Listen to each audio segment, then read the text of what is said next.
Good morning. We're going to start this morning with some Junie B. Jones' Dumb Bunny. And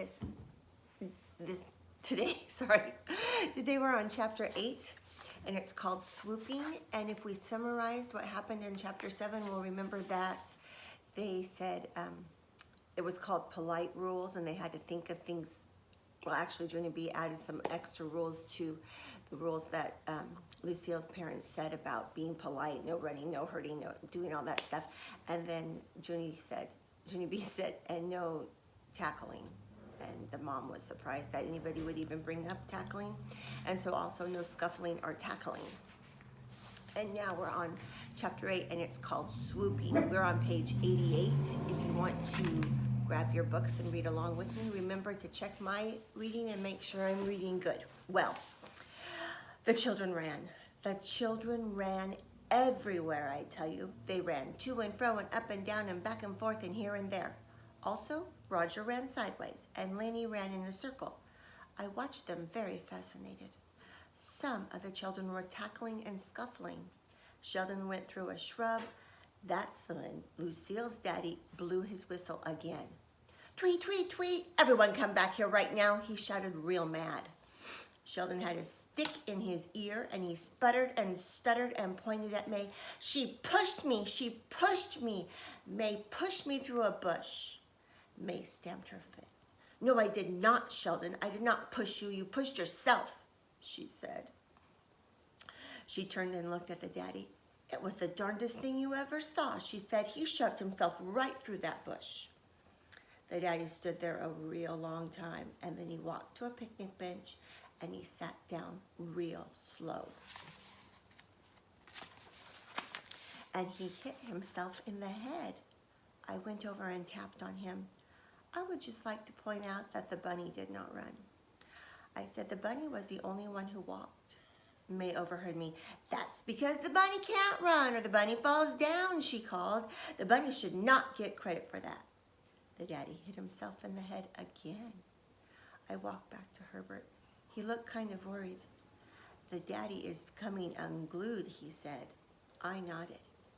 Yes, I said, the daddy is going to need backup, I believe. Backup is the grown-up word for the police might need to come possibly. And guess what? Me and Herb were not the only ones thinking that either, because just then Lucille's Nana hollered out real loud. Enough! She hollered, I have had enough of this nonsense with you children. And then she cupped her hands around her mouth like this, and she shouted out a brand new rule. It was called, if there's any more running or fighting, she is going to call the cops. And all the children did a loud gulp. I looked at Herbert. That new rule seems a little harsh, I said. Only guess at what else?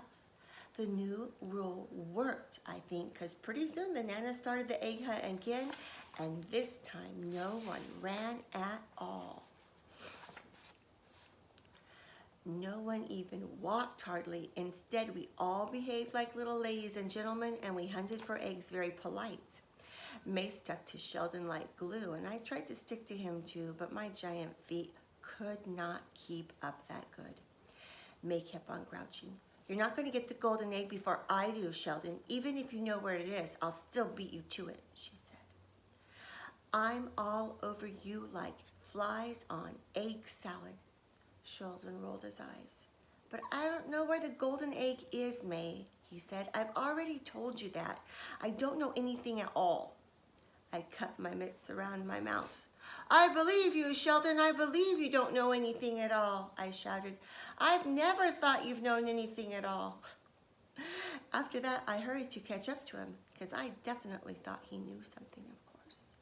Sheldon turned to wait for me, and then all of a sudden he glanced down at the ground, and he did a loud gasp. Oh, I see one, he shouted, and May and I turned to look, and there was a bright green egg under the bushes, and Sheldon clapped and laughed, and then he hurried over to pick it up. But whoosh, swoop, scoop. May ducked underneath him speedy fast, and she picked it up instead. I got it, I got it, I got it, she screeched. And then she put the egg in her basket and danced all around. Sheldon's face got sputtery mad. But before he could even yell at her, he did another gasp. "Oh, I see one, I see one, I see one," he shouted, and even before, louder than before. And he clapped his hands and he laughed real happy and he hurried over to pick it up, but whoosh, swoop, scoop, May beat him again. I'm gonna hold up the picture of May beating him. I think Sheldon needs to calm down and not give a clue when he sees one. "Two, now I have two," she hollered, and she jumped in the air and she kicked her feet. "I swooped, I'm a swooper, I swoop," she says.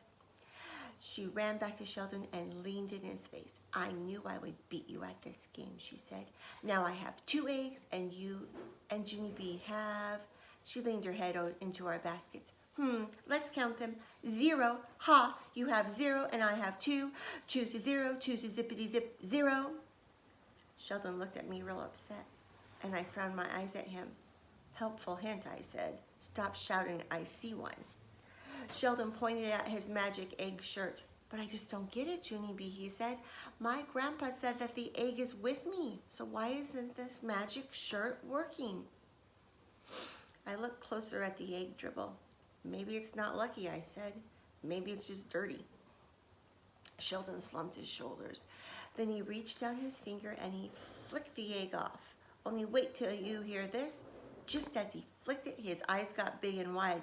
This time, I hurried to cover his mouth with my hand, but Sheldon shouted right through my palm. "I see one, I see one, I see one," he shouted.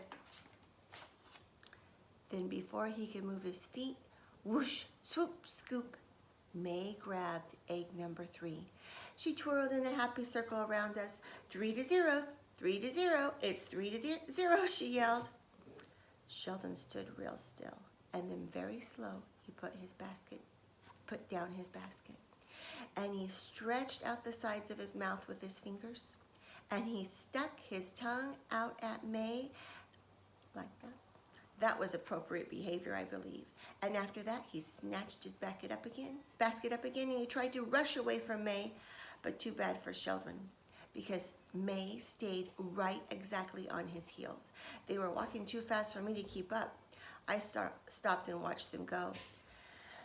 Then I did a big sigh, and I walked to the tree stump, and I sat down very glum. "I hate being this dumb bunny," I said, "because my feet are too big, and my legs are too slow, and my pommets are way too clumsy." I slumped my shoulder and looked in the empty basket. I did another sigh, because let's face it, the bunny was a rotten egg. Poor Junie B. That's the end of chapter 8. I'm going to go back a couple pages to before they started it, and let's see.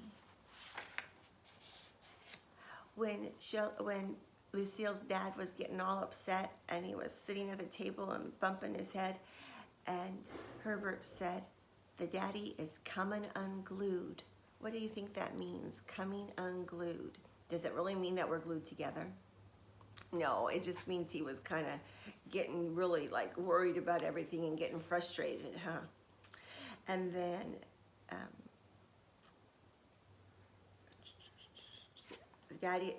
and then when Junie B said that daddy is going to need backup, and she said that backup is a grown-up word for police might need to come. Maybe they didn't need to be police, but maybe the Nana had to come help too. Okay, tomorrow I'll read chapter 9. Oops, I lost my page. I need to put it in there so I keep my page marked. And I want you guys to keep reading. And remember, when we finish this book, you can do an AR test. Okay, bye.